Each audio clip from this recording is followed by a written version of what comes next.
আসসালামু আলাইকুম রহমতুল্লাহ হামিদা মুসাল্লিয়ান মুসাল্লিমান আম্মা বাদ। আজ আমরা এমন একটি শাস্ত্র নিয়ে আলোচনা করব যার মাধ্যমে কোরআনের ভাষা আমাদের হৃদয়ে নতুনভাবে কথা বলে। সে শাস্ত্রের নাম ইলমুল বালাগা। আরবিতে বলে মুতাবাকাতুল কালাম লিমুক্তাদাল হালি, অর্থাৎ পরিস্থিতির দাবি অনুযায়ী এমনভাবে কথা বলা যা শ্রোতার হৃদয়ে সর্বাধিক প্রভাব ফেলে। কোরআনুল করিম আরবি ভাষার সর্বোচ্চ শিখর। কোরআনের অলৌকিকতা শুধু অর্থে নয়, ভাষার গাঁথুনিতেও রয়েছে।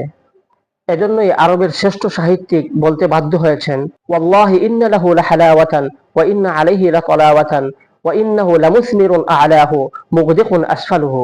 আল্লাহর কসম, এই কোরআনের মধ্যে রয়েছে মাধুর্য, রয়েছে উজ্জ্বলতা, এর উপরিভাগ ফলপ্রসূ এবং নিচের অংশ সজীব ও প্রবাহমান। ইলমুল বালাগা তিনটি শাখায় বিভক্ত। এক, ইলমুল মাআনি, যা বাক্য কিভাবে পরিস্থিতি অনুযায়ী গঠিত হবে তা শিখায়। দুই, ইলমুল বায়ান, যা উপমা ও রূপক জগৎ উন্মোচিত করে। তিন, ইলমুল বাদিয়া, যা বাক্যের সৌন্দর্য ও নান্দনিকতা বৃদ্ধি করে। একজন তালিবুল ইলম নাহও সরফ শিখে বাক্যের কাঠামো বুঝে, আর বালাগাত শাস্ত্র শিখে বাক্যের রূহ ও আত্মাকে উপলব্ধি করে। সুতরাং ইলমুল বালাগা শুধু একটি বিষয় নয়, বরং কোরআনের ভাষার সৌন্দর্যে প্রবেশের একটি দরজা।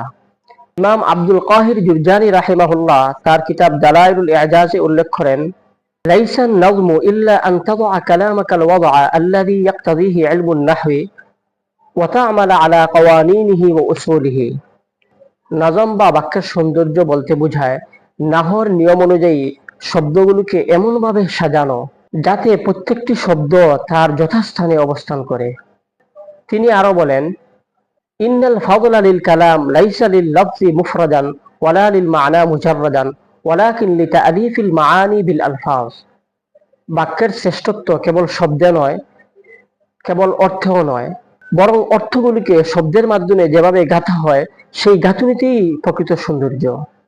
ইমাম সাক্কাকি রহমতুল্লাহ আলাইহি বলেন, আল বালাগাতু হিয়া ইসালুল মা'না ইলাল কলবি ফি আহসানি সূরাতিন মিনাল লাফজি, অর্থাৎ অর্থকে এমন সুন্দর শব্দরূপে হৃদয়ে পৌঁছে দেওয়া যা সর্বাধিক প্রভাব সৃষ্টি করে। এই নুসুসগুলো শিখায় বালাগাত কোনো বাহ্যিক অলংকার নয়, বরং তা হলো শব্দ, অর্থ ও পরিস্থিতির মাঝে এক সুন্দর সামঞ্জস্যের শিল্প। এই কারণে কোরআনের প্রতিটি আয়াত হৃদয়ে কাঁপন তুলে, প্রতিটি বাক্য অন্তরে আলো জ্বালায়। একজন তালিবুল ইলম যদি এই শাস্ত্রে প্রবেশ করে, তাহলে শুধু সে আয়াত পড়ে না, বরং আয়াত অনুভব করে। আল্লাহ তাআলা আমাদেরকে কোরআনের ভাষা গভীরভাবে অনুধাবন করার তৌফিক দান করুন। ওয়া আখিরু দাওয়ানা আলহামদুলিল্লাহি রাব্বিল আলামিন।